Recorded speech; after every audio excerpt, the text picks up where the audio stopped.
A retired vet of 25 years has raised serious concerns about the treatment of sheep held at the Alliance Group's meatworks plant in Stoke. Nelson, just outside Nelson. Peter Blasdale says he has lodged a complaint with MPI.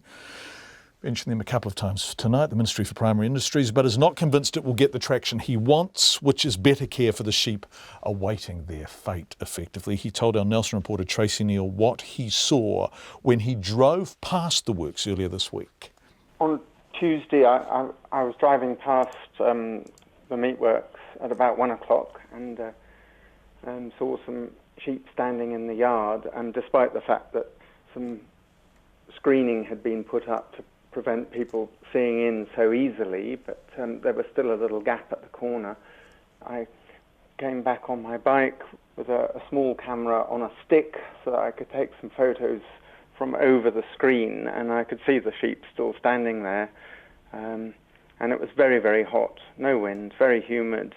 You could see through this crack in the corner that a number of the sheep were panting. And I stood there for about half an hour, and eventually a guy came out who said he was a supervisor, and he said, what was I doing? And I said, I was just looking at the sheep. You know, I don't think it's very nice for them to be standing in the heat like that. And another guy came out, and the two of them moved the sheep around a bit and sort of moved them. There is a bit of shade, and they packed them in under that, but there were still quite a lot of sheep still in the full sun. So this is the Alliance Meatworks Stoke plant we're talking about, isn't it?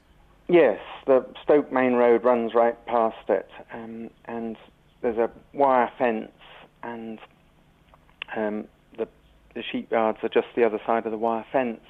And for quite a while there's been some screening up there, but last week they put up some much thicker screening so that people couldn't see through it so readily, because when I spoke to, because I made a complaint to MPI, and I was told that they'd had a few complaints already this summer. And when did you make your complaint? On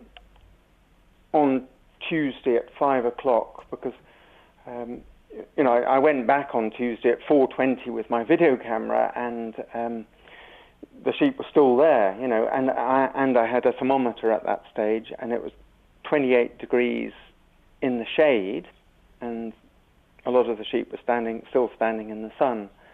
Phil Bergman from MPI rang me on yesterday morning, took the details, quite a long conversation with him.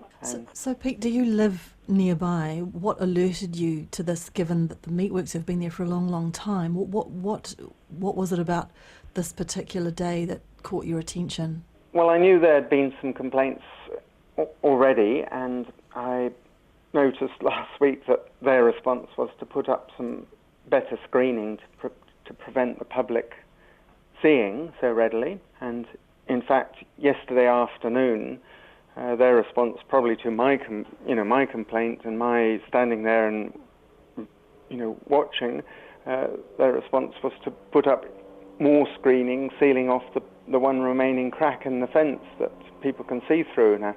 So now you can't see in there. So I imagine, as far as they're concerned, they've solved the problem. What would you like to see happen? Well, from the heat point of view at this time of year, they need a bit of shade, really, and that would be easily catered for. I think what happens is sometimes they put all the sheep into the yards there, and I think there is a procedure where they're washed. Okay, so when they're wet, that helps cool them down. But if Meatworks line stops working for any reason, which I think had happened on Tuesday, I believe, and there'll be records about this, the sheep are still standing there and can stand there for a very long time, and that yard has got no wind, full sun, and on a hot, humid day, as I say, when at 4:20 it was 28 degrees in the shade.